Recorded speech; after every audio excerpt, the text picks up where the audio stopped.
So I will once again welcome you to the 72nd ABA Antitrust Law Section Spring Meeting. My name is Steve Cernak. I am a partner at the Bona Law law firm in Detroit and also the chair-elect of the Antitrust Section. None of you are here to listen to me. You're all here for the hype video, which you've now seen. No, but instead we've got the Department of Justice Deputy Assistant Attorneys General. I'd like to thank them for being here. We're going to have some short introductions and then we're going to walk through some questions and we're going to make sure that they answer as many of them as possible, because I don't want to spend a lot of time asking them questions. I want to spend as much time as possible having them answer. I will say that the written materials that are available to all of you online were prepared by me, as well as Catherine Medvine of Mayor Brown. So thank you, Catherine, wherever it is you are here, somewhere in the room. That is, they were not prepared by the other panelists here. They did not review them. They, I hope, would agree with them, but they certainly have not approved them in any way. That's all my work. I will let them do whatever disclaimer that they might need to do before their first questions and take it from there. Okay, so let me do the short introductions, then we'll start with the questions. On my immediate left, Doha Mekki is the Principal Deputy Assistant Attorney General. My immediate right, Susan Athey is the Chief Economist. Hedel Doshi is down at the far right, working on a DAG, working on civil and criminal litigation. And then Andrew Foreman is on my right, Michael Kadish on my left, also DAGs. So let's go ahead and get started. Doha, first question for you. So the division has evolved in terms of institutional design, brought on and promoted a number of new leaders over the last year. So before we get into the substance, the enforcement agenda, what can you tell us about those organizational changes and any personnel updates? Sure. So first, on behalf of all of us, let me say what a pleasure it is to be here and to give a thank you to the American Bar Association Antitrust Section for hosting us. As many of you know, AAG Cantor is fond of saying that personnel is policy. So consistent with that, we've made a number of additions and promotions across the organization. So I'll list a few and then talk a bit about some organizational updates that we've made over the past year. So in the front office, we've been lucky to welcome a number of new counsel to the Assistant Attorney General. Campbell Haynes, Matt Huppert, Jeriel Rendell, and Jill Rogowski all serve as counsel to the AAG. They are wonderful. In addition, Janai Garrett has just started as the division's first ever special counsel for access to justice. John Sullivan joins us as our new Rill Fellow, and Robin Shapiro is the division's new Deputy Chief of Staff. We also have a number of promotions and additions to the career ranks in the division. Chip Neerlich is now one of the division's deputy directors for civil enforcement. Katrina Rouse has agreed to serve as the division's deputy director of civil enforcement and is also going to serve as counsel for healthcare, which I think we'll have some occasion to discuss today. We're also building out our San Francisco office. Leslie Wolf is now chief of that office with the elevation of Manish Kumar as Deputy Assistant Attorney General for Criminal Enforcement.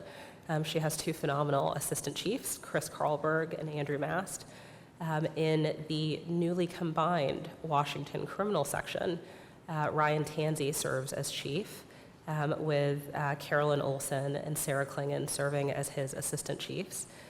Sandra Talbot is the new Deputy Director of the Procurement Collusion Strike Force, and Brian Serino and Michael Sawiers are Assistant Deputy Directors to the PCSF. Sean Farrell is now Chief of the New York office. Patty Brink, who is a long-time, long-serving member of the Antitrust Division, a beloved member of the Antitrust Division, is now Assistant Chief in the International Section. Jay Owen is Chief of DIA, and Veronica Onima is his Assistant Chief. The Civil Conduct Task Force is permanent. We are looking for a name befitting the wonderful work the CCTF does, so look for an update there in the future. Dan Guarnera is its permanent chief, and he has two phenomenal assistant chiefs, John Laskin and Kate Riggs. With the retirement of Eric Welsh, Jill McGuire has graciously agreed to serve as acting chief of the Healthcare and Consumer Products section. Tricia Corcoran is now acting chief of the Transportation, Energy, and Agriculture section, with Catherine Riley and Ed Duffy serving as her acting assistant chiefs.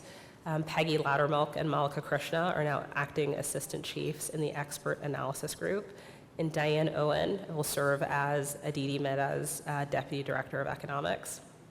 Some of you may have noticed that the Attorney General signed and Congress approved a new organizational chart for the Antitrust Division in April 2023. One prominent change is that the Economic Analysis Group is now the Expert Analysis Group.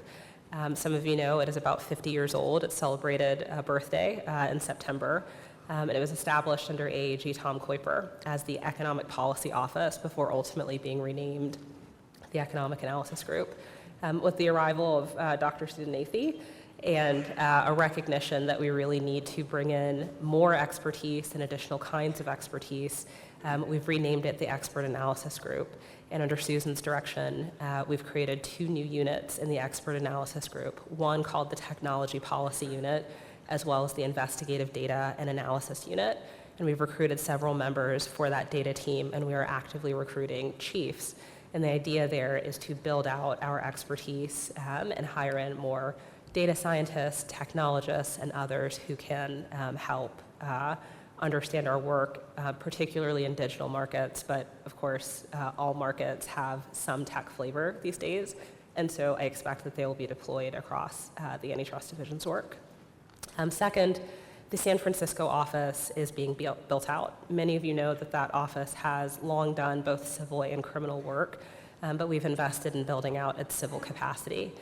So under Leslie Wolf as chief of the office, there is a first ever civil chief of the office, who is Jackie Lem, and she has an assistant chief, Elizabeth Jensen. And again, we expect to hire trial attorneys for the civil portfolio in that office, and we expect to beef up its work, particularly with respect to civil non-merger work.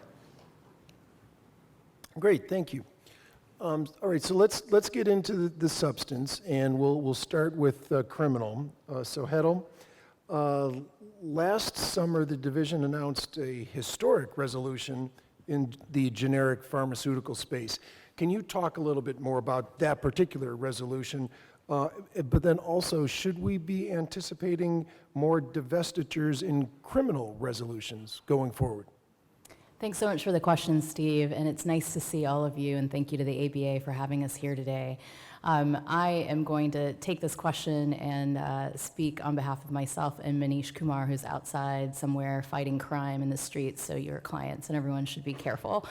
No, I joke, but anything that I say with respect to anything related to the criminal investigations in particular, if I get it right, that's all credit to Manish, and if I get it wrong, it's certainly my fault, not his.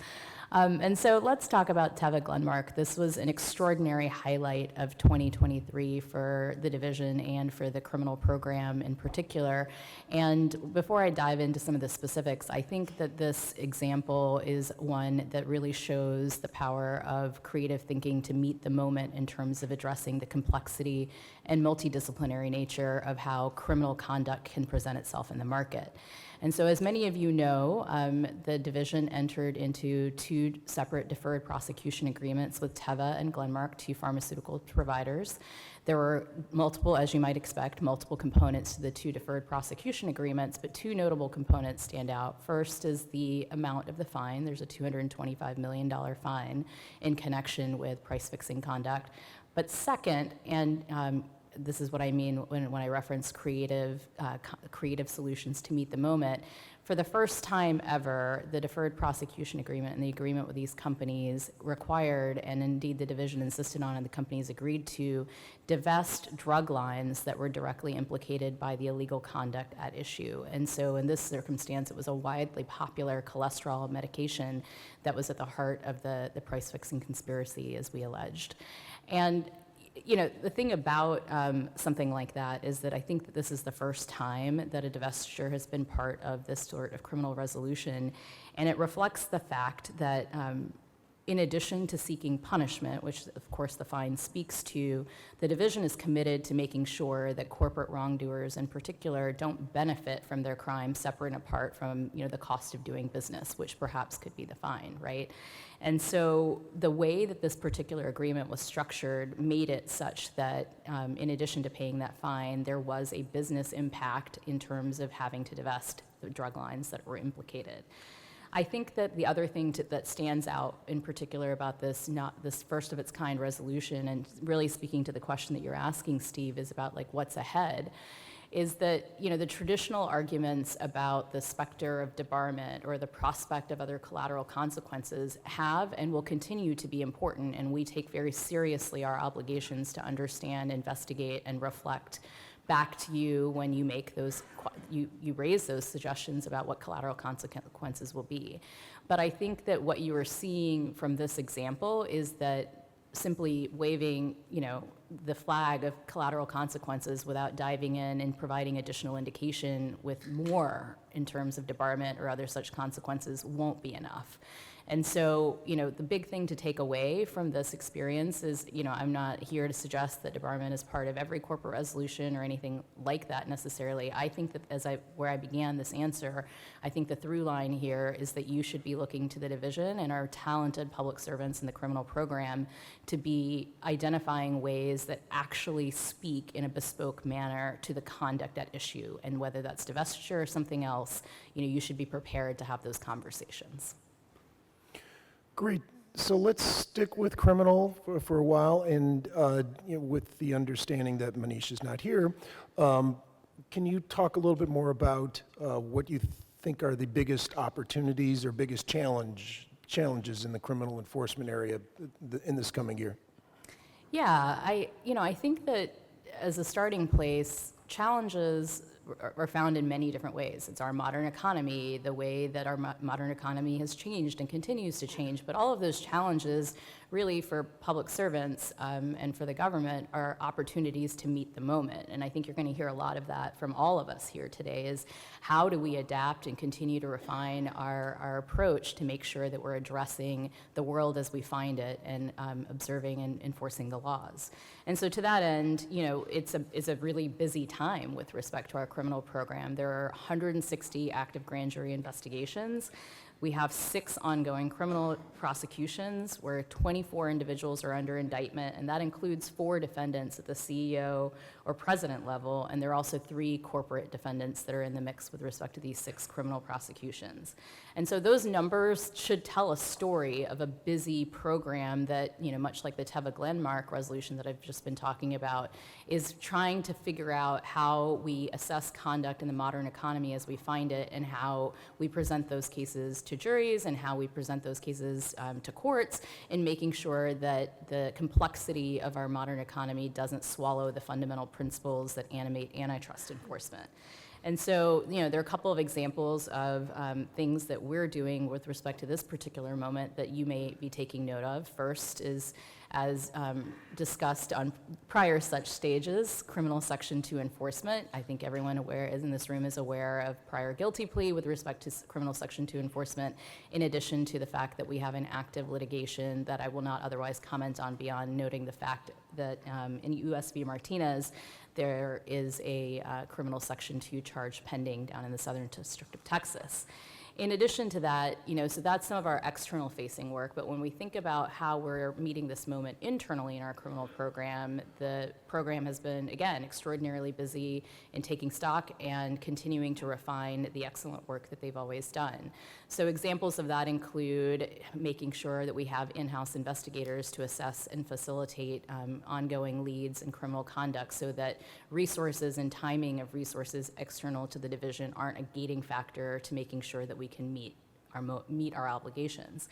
In addition to which, you've seen a number of probably a number of public statements and activity with respect to ephemeral messaging.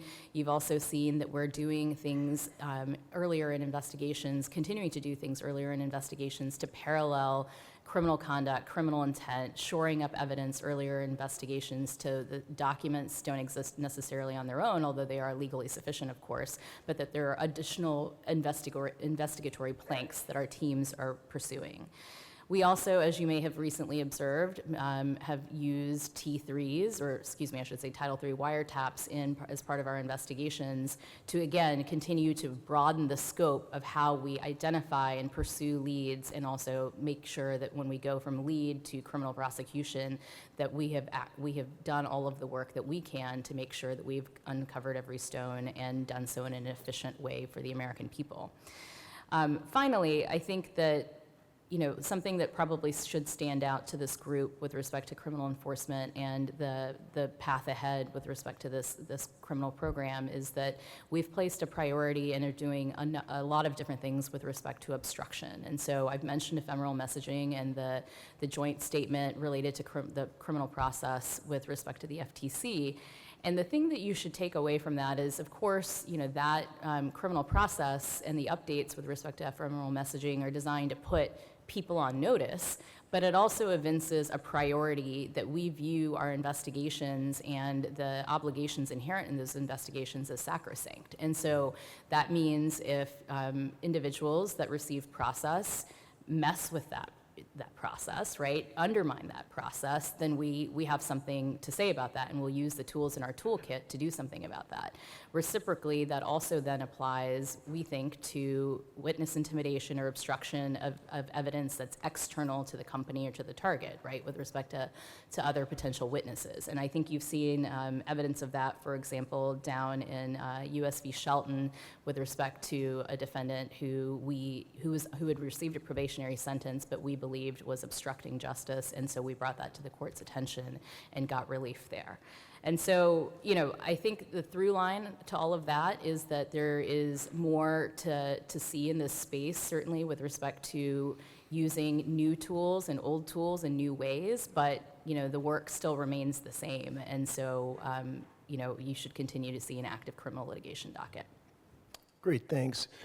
So let's turn to civil matters, and in particular, non-merger matters. Michael, let me start with you. And again, we'll start with Michael, but other panelists here should feel free to jump in and respond as well. AAG Cantor indicated that he wanted to revitalize Section 2 enforcement, and DOJ has brought or litigated several monopolization cases over the past year. Can you talk broadly about the Section 2 enforcement? Yes. Before I get there, I just want to say a couple things. One is Doha was going through all the transition and change at the department and the division. I was like, wow, I knew about all this, but there's been a lot of change, and yet I don't think it's been very disruptive to us. And I think that is a testament to the staff, the career staff at the division, that the leaders who have left did a great job developing talent behind them, and our bench is deep and it's strong. And I just wanted to call that out. I can't take credit for that, but I think it's a real testament to the institution. Second, for those of you who were here last year, you may remember Manish said he had a beef with me. I would just like to point out he's not on this panel today. Some people have said it's because his wife, he's on paternity leave or something. I can't comment on that. So, I think the short answer on Section 2 is Section 2 enforcement turns out to be alive and well. And that's important because Section 2 has been critical to ensuring competition. I mean, if you sort of go through the major Section 2 cases, I know for those of you may have seen that Justice Gorsuch gave an interview and he sort of was disparaging United States versus AT&T on the theory all it did was create 6 regional monopolies. Well, with all due respect to Justice Gorsuch, it's actually not what U.S. versus AT&T did. U.S. versus AT&T, right? It created competition in long distance. And I'm old enough to remember when that was a thing because long distance was like 25 cents a minute or 50 cents a minute. That was a direct result when competition came in and those prices dropped substantially immediately. That was because of the Section 2 enforcement.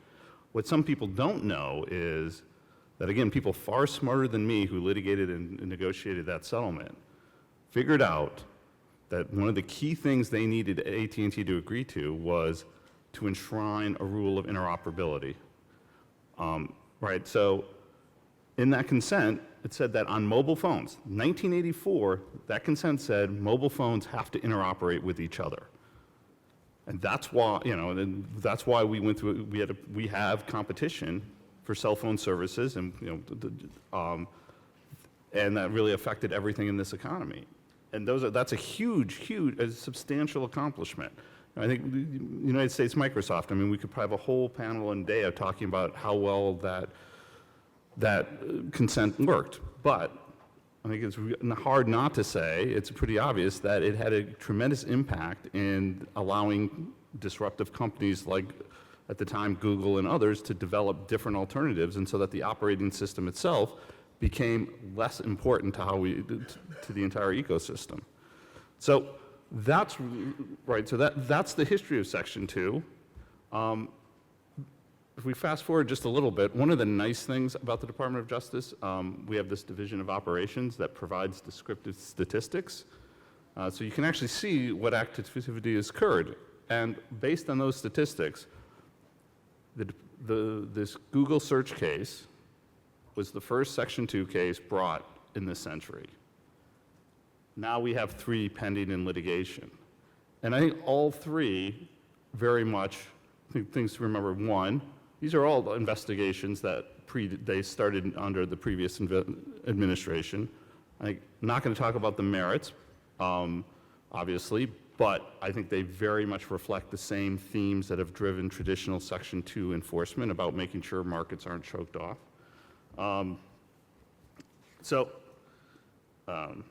And then also, on Section 2, also, right, it turns out that criminal enforcement, as Settle talked about, is not dead. And in fact, it turns out that criminal, we enforce, we have brought those enforcement actions, and we have consent decrees. So in terms of executing, Steve, I guess the answer is we are.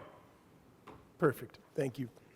Well, Hedl, let me just turn to you and put back on your litigation hat, and take off the criminal enforcement hat.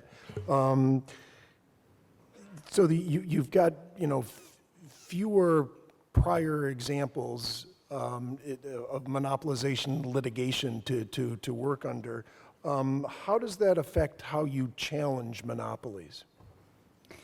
So I think that while it is true that there are fewer litigated Section 2 cases, I want to make sure that we zoom out and take stock of what that means. That this is not the only area of law writ large in which some statutes have more activity in court versus others, right? And so the very same principles that would animate the way that certain lesser charged criminal statutes are used in other areas of law, frauds, whatever else, those same principles would apply here. And the other thing that I would note is that, while, as Cadis just pointed out, right, like the Google search case was the first case in this century that had been filed by the government with respect to Section 2 enforcement, we certainly are mindful of and pay attention to all of the private activity in this area that many of you are taking the leading, you're on the cutting edge of that as well. And so there is a rich body of law to draw from, and that's always our North Star, right? And so I just, forgive me for questioning the premise somewhat, but I do think that, sometimes it's overstated with respect to the paucity of law with respect to Section 2 enforcement.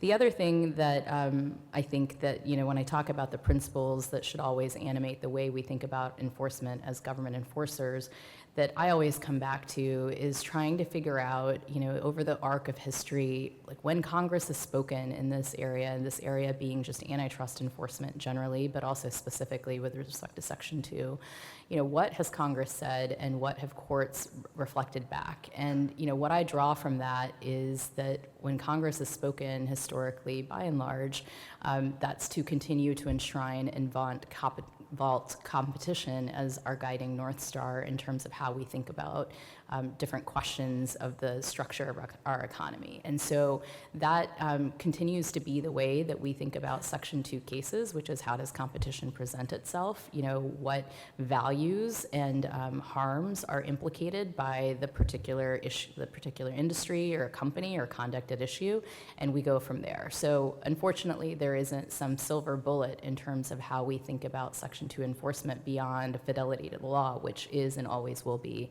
our North Star. So Steve, if I can just Sure, interject, I think Heddle is incredibly humble. What she did not say, but I can say, is that Heddle, who is the DAG for litigation, is a masterful storyteller and has experience across a broad range of different statutes, including consumer protection statutes, and has worked on cryptocurrency cases and has a certain facility with some of the most complicated products and sectors in the U.S. economy. And I think if you look at least the Section 2 complaints that we filed during our watch, they tell a story. And I think that is a reflection of her efforts to get us to be better storytellers, which I think we're required to do with our Section 2 statute, which is remarkably flexible. And so you see in course of conduct cases all of these anecdotes about why we and the courts and the public should be concerned about the abuse of monopoly power. Great. Susan, let me get you involved. So Doha mentioned that the E of EAG stands for something different these days. So all of the professional economists in the room are now sitting up straight, waiting for you to talk a little bit more about how this business school approach is different. And what do you make of this broadening of the expert landscape? What does it mean for all of the economists in the room? Sure. Well, so first of all, I think it's probably obvious to everyone that sound economics is critical to good antitrust, and that hasn't changed. It's probably grown more important over time as the complexity of the cases and the complexity of the economics grows as we have more complex mergers, non-horizontal mergers, and so on. But inside businesses, we see a wide range of disciplines operating in the business, and that same range of disciplines is taught in business schools as we educate people to go out into the business world. And we see evidence that is related to all these different disciplines when we do investigations, whether it's marketing or corporate finance, understanding something special, digital advertising, but also understanding how, how different kinds of joint ventures work. These are all specialties out there in the broader world. And they all play a critical role in helping us figure out what's going on and whether to bring a case. And having that breadth of expertise can help us be more efficient and effective and understand what's going on. And we've also found, and we've seen it in our litigations in the last few years, that when we do bring a case, a broad range of expertise can present to the court in a way that's intuitive and where their testimony is really tightly connected to the facts of the case, both quantitative and qualitative. Ultimately, our goal in any case is to figure out, how does a market work? How does competition work?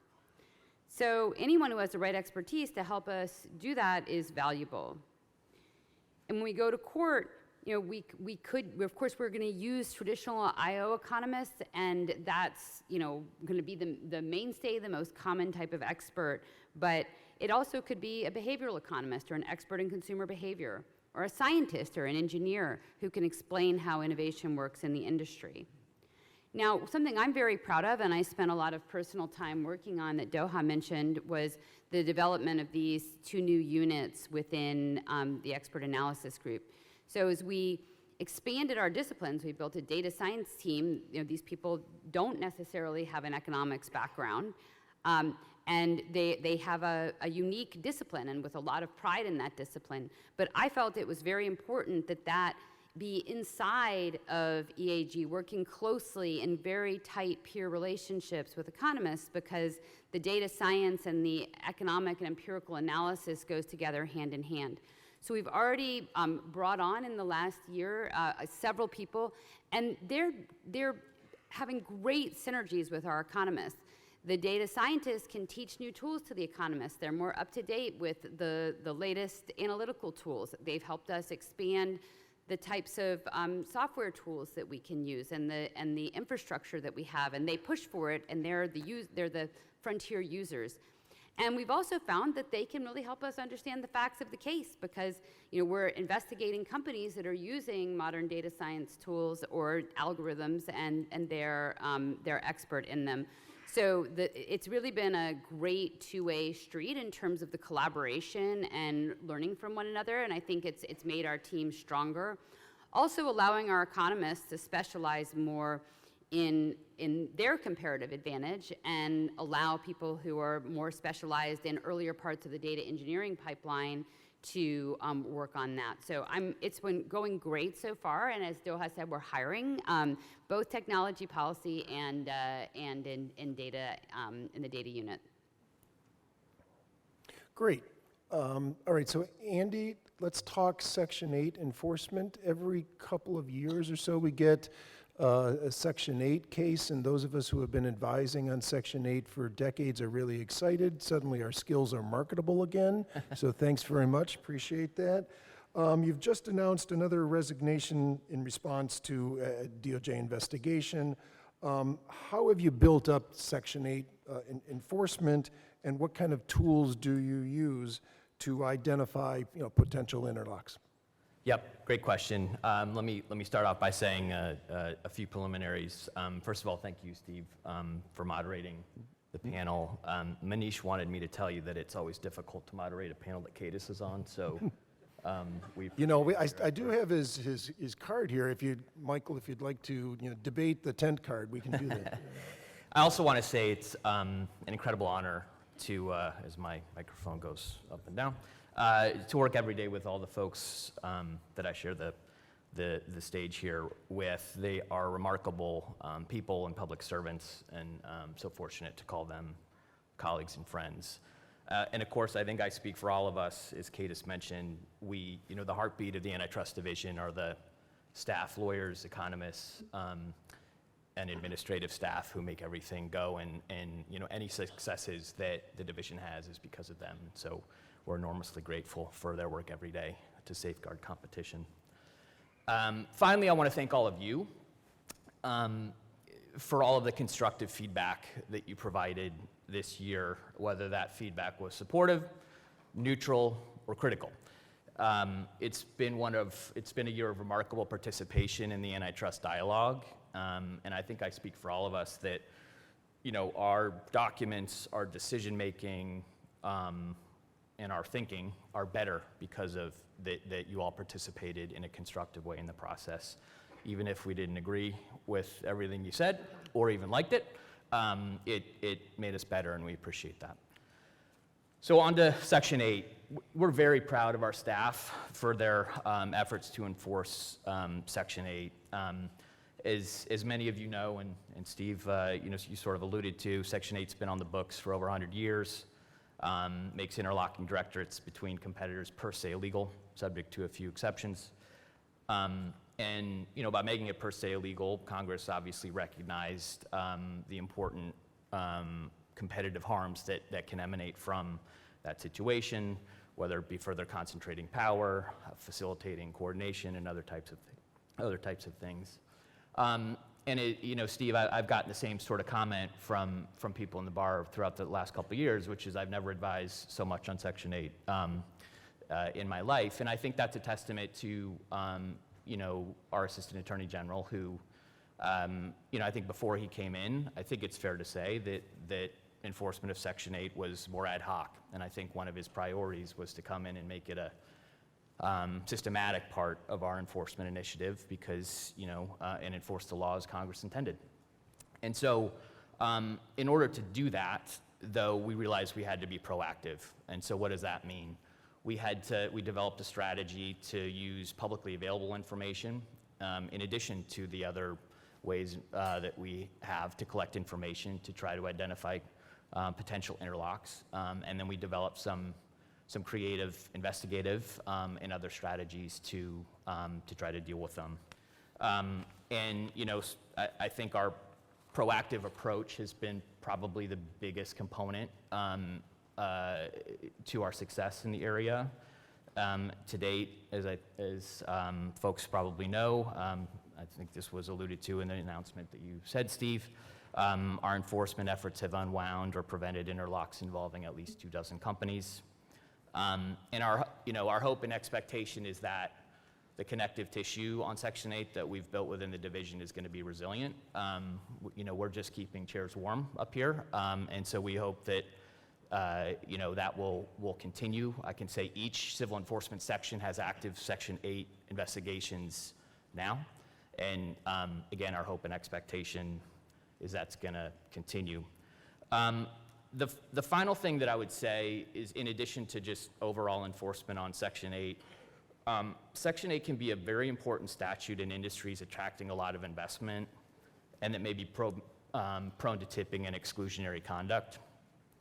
So AI is a good example. That's obviously an umbrella term, a very big industry.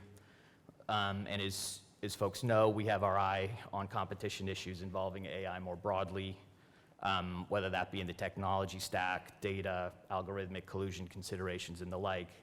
But we are also on the lookout for AI competitors sharing board members and thus potentially violating Section 8. And so taking quick action to enforce Section 8 as the industry develops can have follow-on competitive benefits, and something that we're particularly focused on.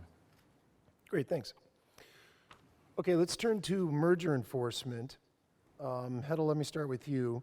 Last year, many folks criticized the agency, saying they could not win merger trials. And over the last 18 months, the merger record has certainly improved. After you take a victory lap or spike the football up here, to what do you attribute that improvement?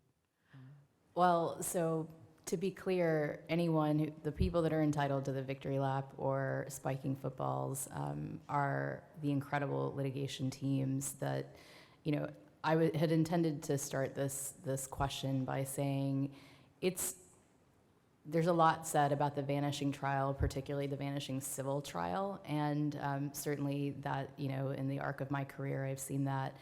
And having been both in private practice and now in the government now for over 10 years, I think that it can't be overstated that what our litigation teams do, and of course I'm quite proud of them, is an extraordinary sacrifice as part of their overall public service when you're thinking about spending 2, 3, 4 months on the road litigating cases in courthouses across the country.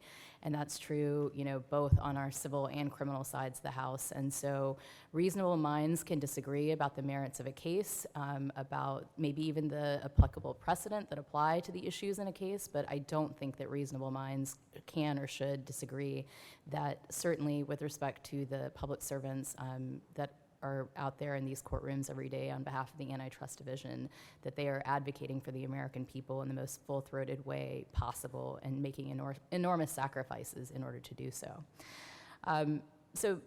With that said, I think there are 3 things that I want to share with respect to our litigation work, particularly over the last 18 months.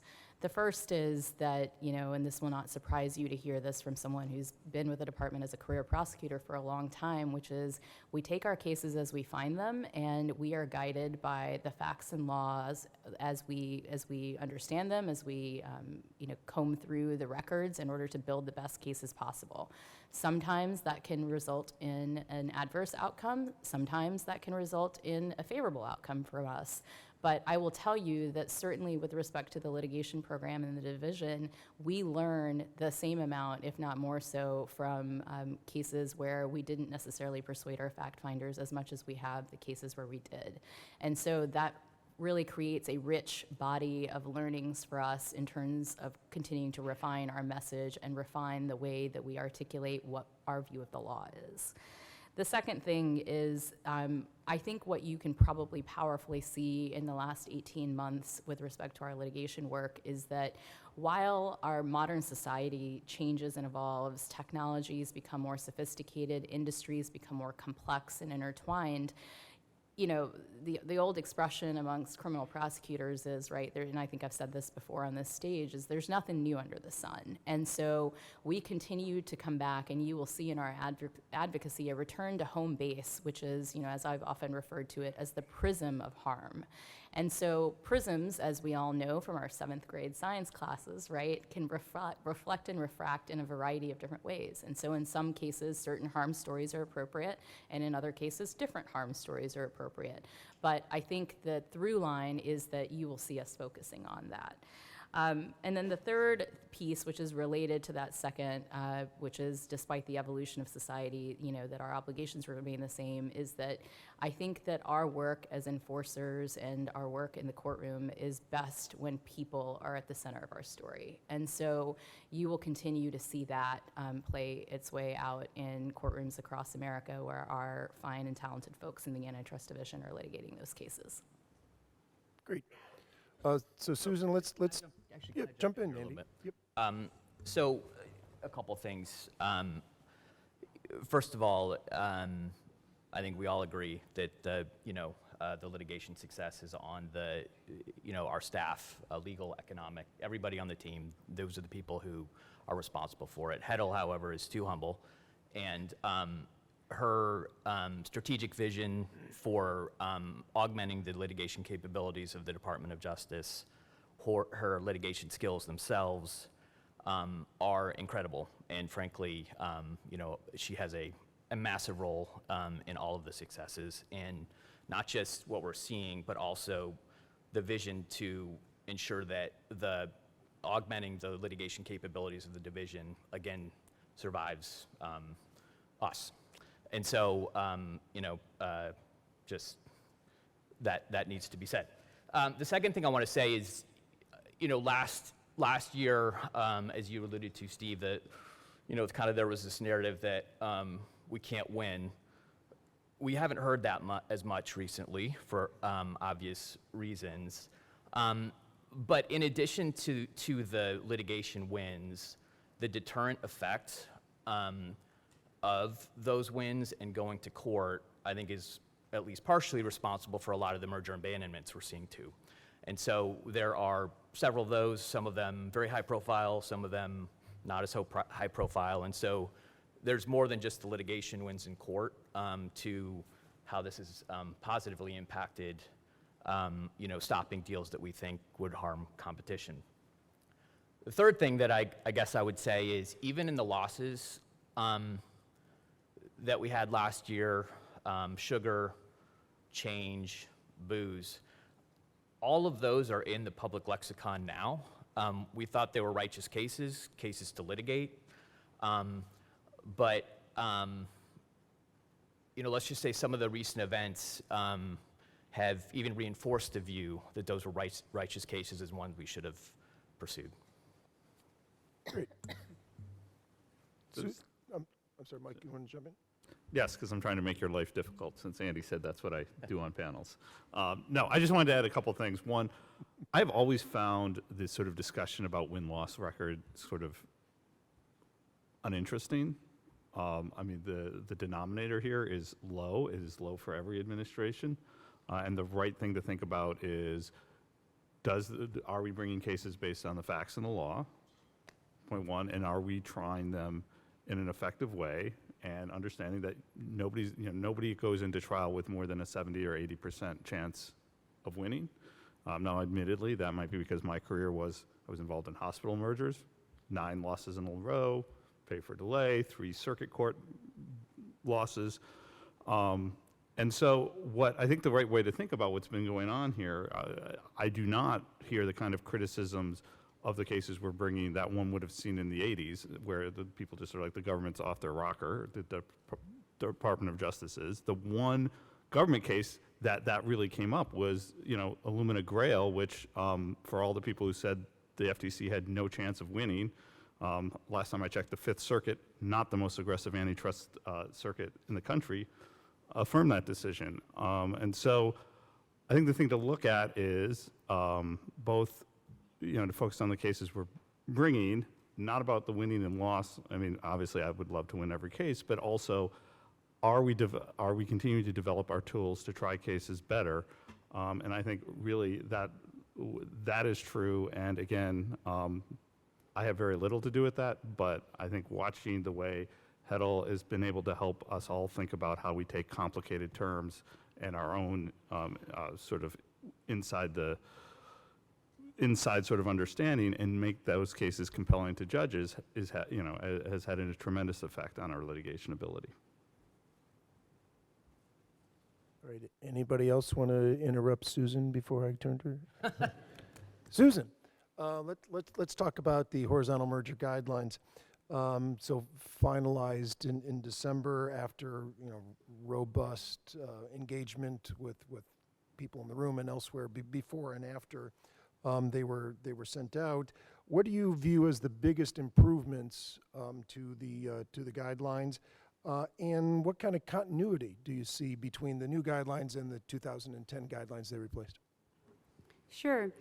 Maybe just before I jump into the details, just to connect to these last conversations, telling a story in court, explaining the logic of the case, that works really well when the economic analysis that you do also matches with the facts in a nuanced way. It's not a cookie cutter recipe book, rote exercise, but rather the economic case matches what's going on, the strategic imperatives in an industry and so on. And so the bringing the merger guidelines up to date and helping them meet the economy where it is, be up to date with modern economics, the empirical learning, the agency's learning, and what's really going on in a case, that is one of the most important themes of the guideline, and it's really just complementary or another side of the coin of what everyone else has been talking about. So, but just getting into a little more detail, I want to start out by just saying how incredibly grateful everyone on the guidelines drafting team and myself personally are for the engagement from the antitrust community, from all of you through this process. It was productive, but I don't say this lightly. It was like really inspiring to see the respectful, thoughtful, considered discourse, people taking personal time to dig in because they care about the overall institution of the merger guidelines and the institutions in our community. So that also, of course, raises the bar in terms of what we do. It reinforces the privilege and the responsibility of working with these institutions and being really careful stewards of the process. So, in the end, we ran a much more extended and expansive process that had been done in the past. I think it was a really effective process. So we put out a request for information. We got thousands of comments, dozens of in-depth academic papers. They had entire websites set up, like the Thurman Arnold Project, to organize different comments by members of the community. And then we took an extensive process, topic by topic, within the agencies. All around there are people who've done certain kinds of mergers or encountered certain types of issues. So we did dozens and dozens of in-depth staff meetings on just one specific issue, or even sometimes one sentence in those guidelines. Then after we undertook the drafting process, we released a draft in July. After that, we got tens of thousands of comments. And it's amazing how many came in. It was really fun, actually. Probably the writers were on strike, so we got a lot of interesting drama from that group, which was fun. But really, across the economy, so many people took the time to write about their personal experiences, whether it's in healthcare, as consumers or nurses working in healthcare, physicians who have been affected by rapid consolidation, small businesses, workers from all different walks of life, writing in to care about this. And I think it's a really consistent with the changing times where competition policy is something that the average person cares about much more than maybe they were noticing 10 or 12 years ago. We also got about 320 or more in-depth substantive articles from groups of professors, from interest groups, from attorney groups, from consulting firms, practitioners, other interested parties. And we actually read all of those, we organized them, we thought about the pros and cons, we looked for where there was consensus, we looked for where there were people on different sides of an issue, and thoughtfully considered all of that. And then we made a lot of changes in response to that. We had a huge number of conferences, and this was also incredibly interesting, getting people to debate in detail the nuances of the points of disagreement. And even within a pro-enforcement community, or people who you thought, were all thinking the same way, they identified themselves points where they were thinking about things differently. So I actually think this whole process moved the antitrust community forward. There are lots of scholarly articles being written now and starting to come out that were really elevated, were about the issues elevated in this process. So the process was informative. There were some surprises, some just, like, it wasn't common knowledge how ubiquitous citations to things like brown shoe were there basically in almost all the cases, or the fact that the structural presumption is pretty ubiquitous in the case law. On the other hand, there were other things that, again, weren't common knowledge, that the 2010 horizontal merger guidelines explicitly called out monopsony power and noted that competition problems in input markets are sufficient for a merger to violate the Clayton Act without needing to analyze the output market in that same industry. So that was already in the 2010 guidelines. We continued on that, we elaborated that, but that was something that had been well established, and indeed we brought a monopsony case before releasing the new before releasing the new guidelines. I would say, though, the most important thing that came out of all this interaction was figuring out the points of consensus among the pro-enforcement antitrust community. The people that favored increasing enforcement and expanding the guidelines to better address the richer set of problems we're encountering in the economy. And again, this is important for transparency because, if there are issues coming up in cases that aren't covered in the guidelines, you don't have much idea, how the division is going to think about that. So that was being transparent about the more complex cases was very important. So in the end, the core economic principles from the previous guidelines were carried over, especially on traditional horizontal cases, but also from the vertical merger guidelines. But we were able to update the guidelines to incorporate more modern economic theory, practical learnings that have grown up along the changes we see in the economy. Professor Jonathan Baker commented after the guidelines release that by adopting the dual approach of emphasizing economic analysis and explicitly allocating burdens, he's talking about the burden shifting framework, the 2023 guidelines have, to a substantial extent, identified common ground on merger review in the pro-enforcement community, and I agree with him. In terms of one of the central themes that had both broad consensus and kind of infused the 2023 merger guidelines is the risk assessment framework applying the incipiency standard. Now again, the prior guidelines had highlighted the may be language of the Clayton Act. But it wasn't necessarily carried through or elaborated on throughout. The 2023 guidelines go farther in integrating the risk assessment framework throughout, for example, clarifying that quantitative analysis, it's not about actually predicting how much price will go up, but rather that quantitative analysis informs a risk assessment. And that's the way professional economists in their research lives think about quantitative analysis. No data is perfect, no model is perfect. You might be focusing on only one outcome when there are many outcomes. You might be focusing in quantitative analysis more on short term when long term is also important. But finding quantitative analysis about one component, even in a simplified model or an imperfect empirical exercise, informs your risk assessment, okay? So even for traditional analysis, that's already important. And again, there was a huge amount of consensus that our writing about this and fleshing it out more was an improvement. But that also works hand in hand with updating the guidelines to include and elaborate on modern economic theories that apply especially with non-horizontal mergers or mergers with multi-product firms, acquisitions by dominant firms, that might create the risk of things like creating artificial barriers to entry or artificial switching costs, or interfering with rivals' ability to compete, or mergers involving platforms. So these theories often involve like discrete strategic decisions. Things like, will I make my product less interoperable in the future?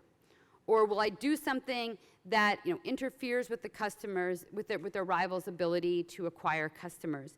These discrete decisions may not lend themselves as much to precise quantification.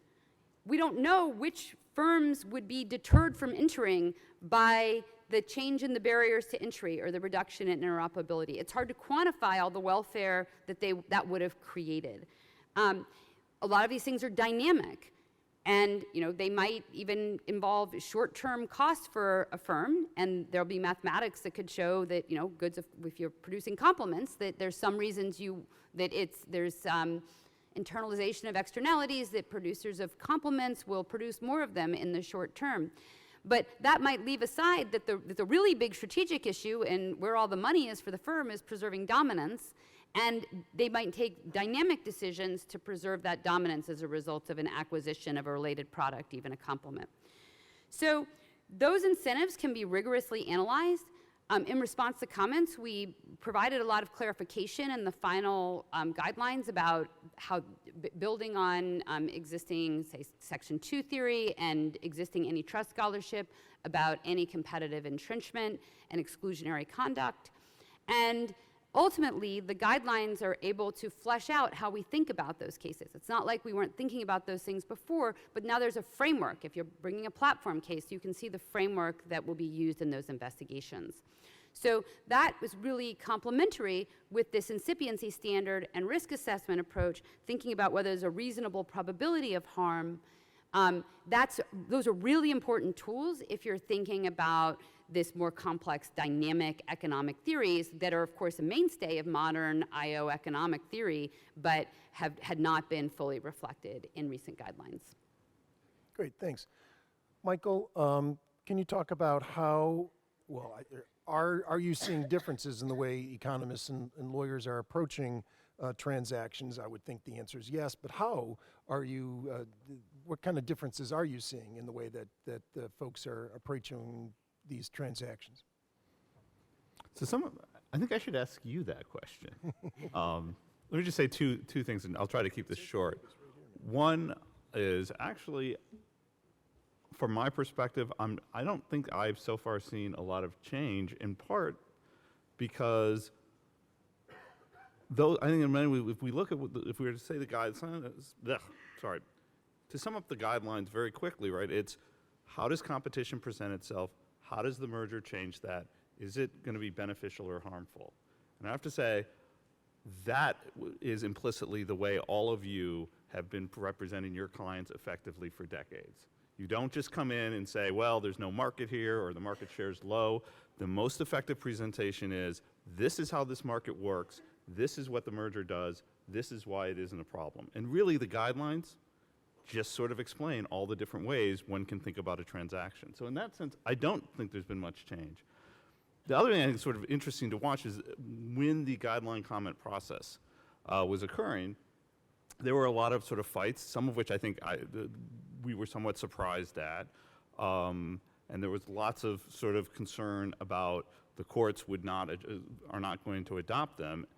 And even now, while this process was occurring, actually, courts were embracing some of the very principles that were under the most criticism. So, for example, just recently, and following up what Susan said, when we think about the incipiency standard, I think if you read the judge's decision in JetBlue Spirit, you can agree with it or disagree with the evidence weighing, but that was a judge who really looked at the statute and said, what does may mean?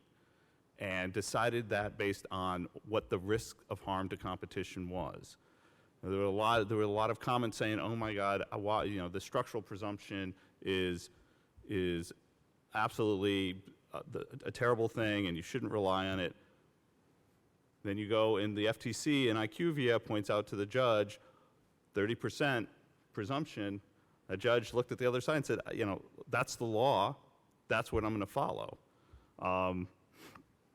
You know, in terms of market definition, all this, right, there was a lot of concern about, well, what are you saying about the the hypothetical monopolist test and Brown shoe? And yet, right, what we see just recently in the Third Circuit, Regeneron said the market definition is a tool to understand how competition works and where that there are multiple paths to get there, and when the plaintiff where the plaintiff satisfies one of them, that's fine. And so it's not a either or, it's what's the appropriate analysis in the case. So, you know, Steve, I think it's both interesting, as I said, like I think a lot of ways the guidelines are just explicit about what essentially the bar has taught us about how to be good advocates, and two, that a lot of that dispute turns out, things that were disputed about the guidelines, the early returns are, many of those propositions continue to be accepted by the courts. Great, thanks. Okay, so as Robin and Josh and I thought, and I should have publicly thanked Robin and Josh for getting a lot of the administrative details right. Thanks very much.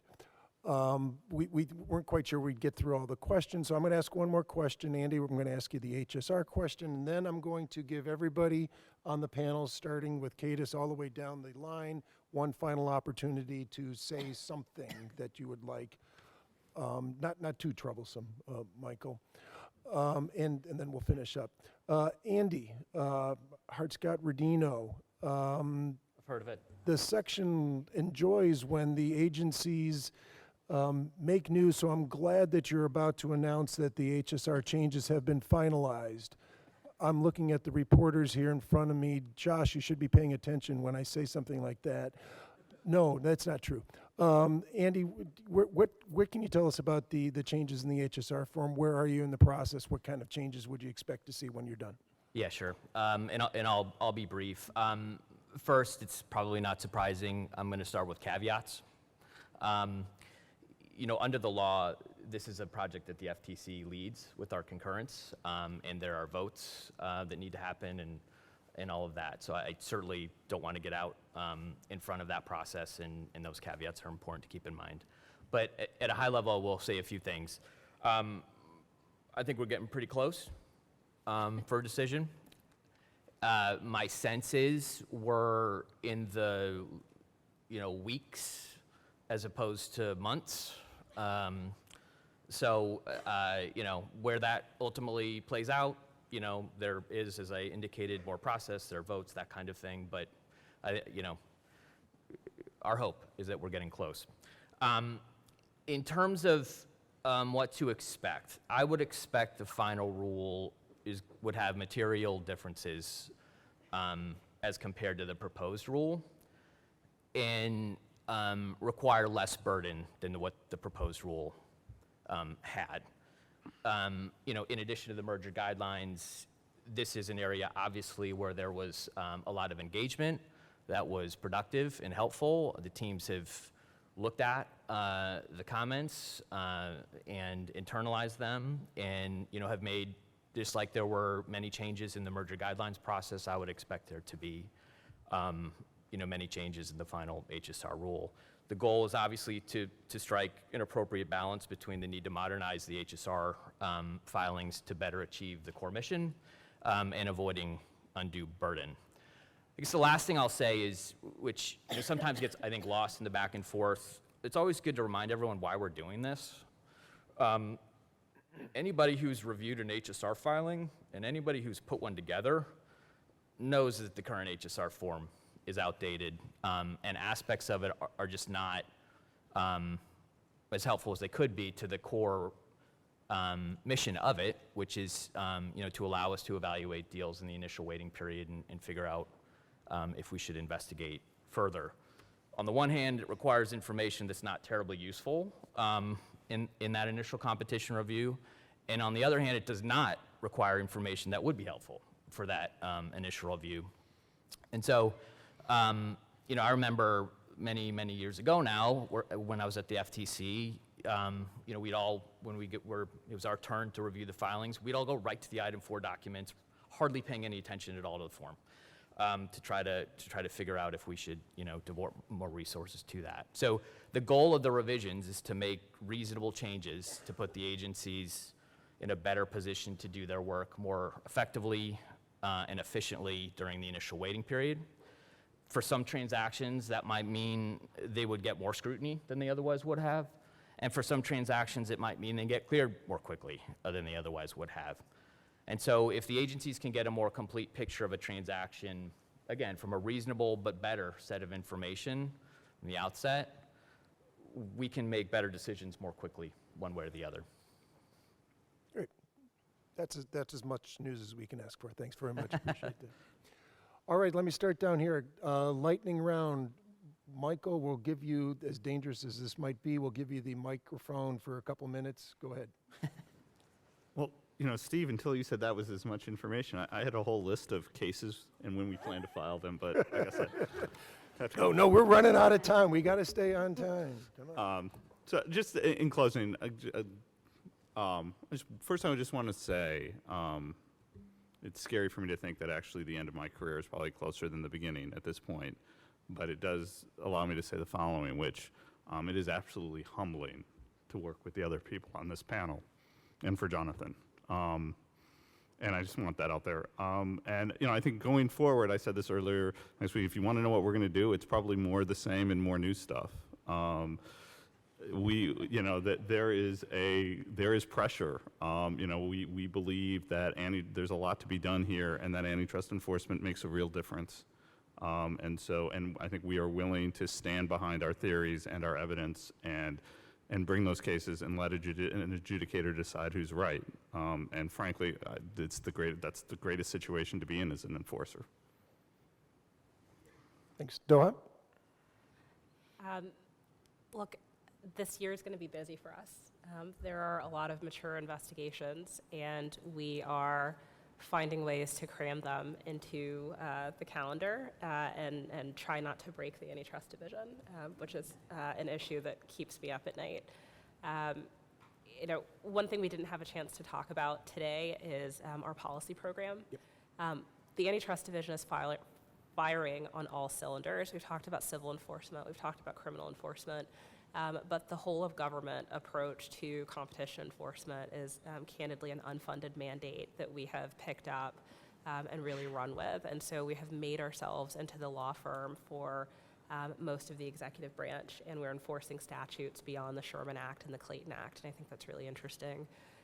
Second is we're thinking more about our guidance documents. I gave a speech last year withdrawing the healthcare statements and spent a lot of time talking about the information exchange safe harbors. And I would encourage folks to look at that very closely. We're going to be thinking about all of our guidance documents and make sure that they are really providing transparency to the public and to the bar about how we think about enforcement and what the public can expect. On the subject of information exchange, one thing that bears pointing out is that you can draw a straight line from information exchanges to some of the algorithmic collusion issues that we've been thinking about, where we've been active in our statements of interest and in our amicus briefs. And that is really, just an area of huge interest for us. And so I'm so glad that we have the talent of Dr. Susan Athey, who helped co-found Stanford's AI lab and who can help us understand not only how the economics and the data really come together, but the impact on the public. And so look for more in that space. You don't all realize how many subsequent questions Doha just covered in about 2 minutes. Thank you very much. That was excellent. Susan. Deft as always, Doha. Yeah, I want to echo how much of a privilege it's been for me, as especially the lone economist in a group of attorneys at the top of the division. The respect among the team has been just fabulous, and we're doing hard stuff, and so being able to work together as a team, having the economists and the lawyers support each other and just tackle these hard issues has been a real inspiration When people ask me what the best thing about my time at the Antitrust Division has been, one of the things I always mention is the incredible staff in the expert analysis group, and we have such a great culture, and people are so mission driven. It's just actually been, when coming to government has taught me that there's just a whole category of people who really are doing a job and giving up a lot of financial compensation because they believe in the mission, and so that's just,